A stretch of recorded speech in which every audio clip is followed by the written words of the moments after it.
Hi, I'm Eric from RockyMountainATVMC.com, and today we're out here in Nevada working on our Battleborn series.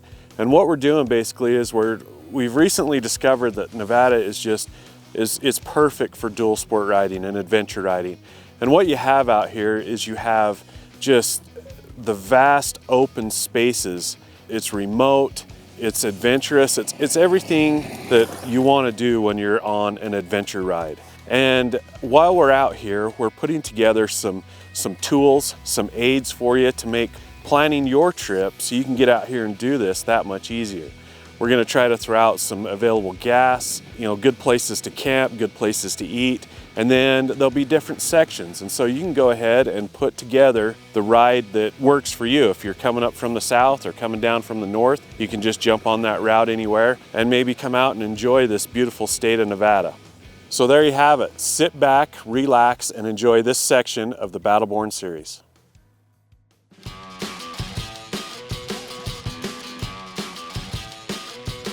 Our journey begins at our main warehouse in Payson, Utah.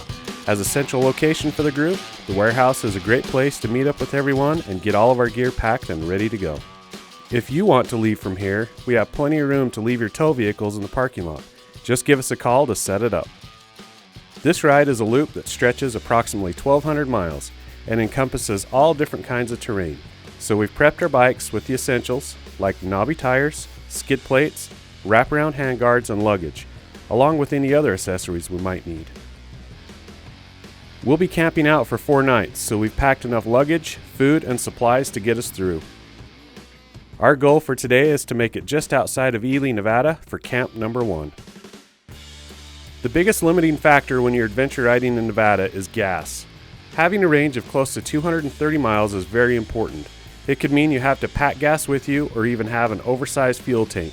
In fact, it's not a bad idea to have both. With that being said, first things first. We'll top off with gas and then it's time to hit the road.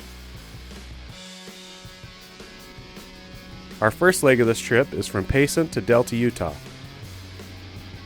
We catch the freeway down to Santaquin and then head out west towards Eureka. Right before the ascent into Eureka, it's time to get our first taste of the dirt. We wrap our way around Mammoth Peak and jump the highway onto Cherry Creek Road. From there, we work our way towards Delta.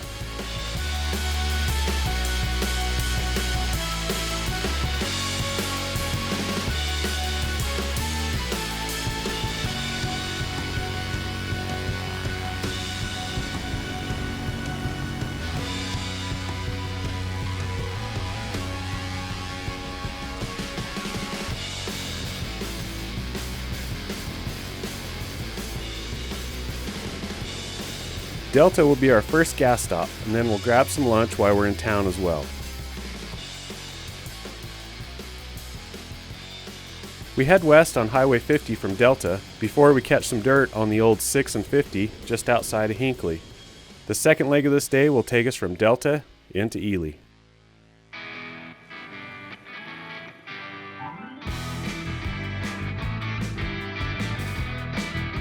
There are plenty of attractions along this loop to keep you and your crew busy. We have organized them with more information about each on our blog. Check them out and take note of which ones you think are worth stopping for.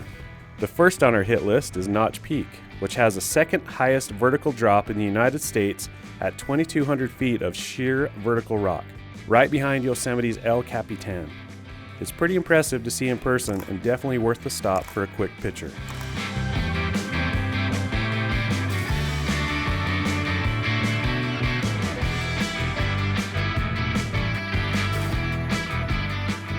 After Notch Peak, we hit a few more miles on fast, windy dirt roads to make our way back to the 6 and 50.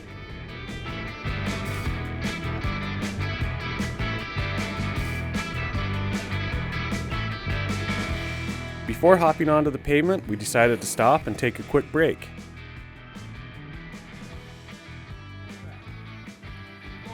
After that, we head towards Osceola and the Windmill Farm. Nevada has many wide open valleys and scenic mountain passes that will leave you feeling very small in this vast state.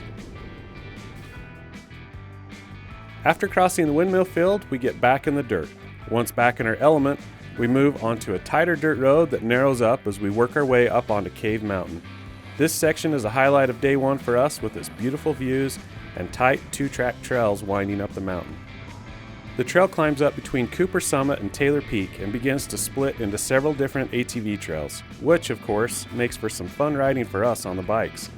This section does have some steeper ascents and descents that can be a bit of a challenge on some of the bigger, heavier bikes.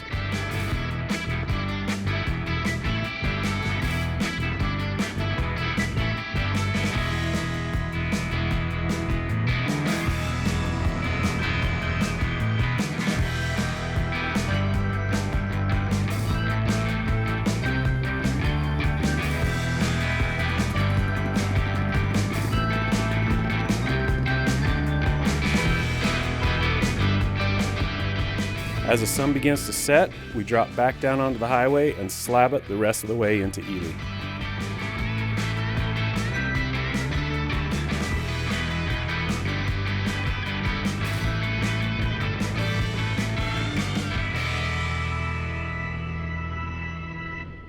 Ely, Nevada is a cool little town with plenty to do and plenty to see. It's also our next gas stop and a great place to restock on any water or snacks. There are also plenty of great places to stop and grab a warm meal before camp. All right, so we just ate at the All Aboard Cafe. Awesome little place. It was a cool find here in Ely, so if you're passing through, check out the All Aboard Cafe.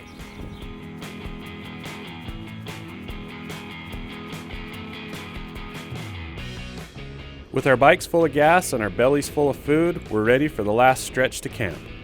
We jump off the Great Basin Highway right before Commons Lake, just outside of Ely. This is White Pine Valley Road 45, or Cave Valley Road. This will take us down to camp number 1.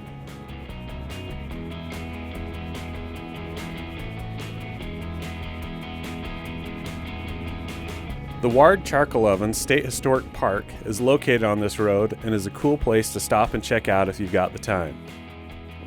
There are several old charcoal ovens that stand 30 feet high and 27 feet in diameter, with walls 2 feet thick at the base. Constructed in the late 19th century, these ovens were used to prepare charcoal for the smelters in the local town of Ward and are the best preserved coal ovens in Nevada.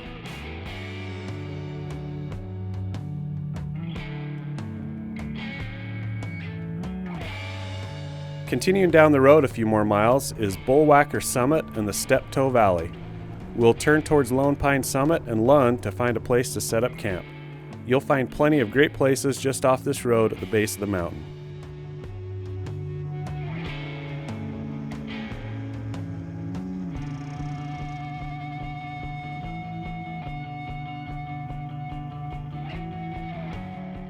Now that we're at camp and satisfied with the 300 miles of riding under our belts for the day, everyone circles to find a suitable tent spot, get unpacked, and settle in. We're gonna get rained on.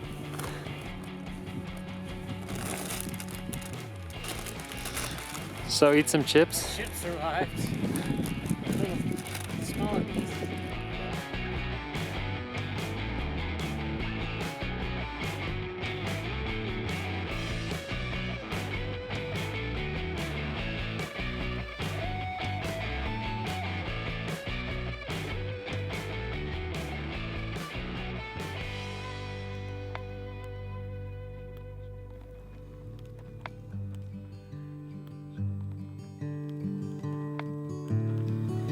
So the best part about getting to camp after a long day of riding is hopping in the Joey chair.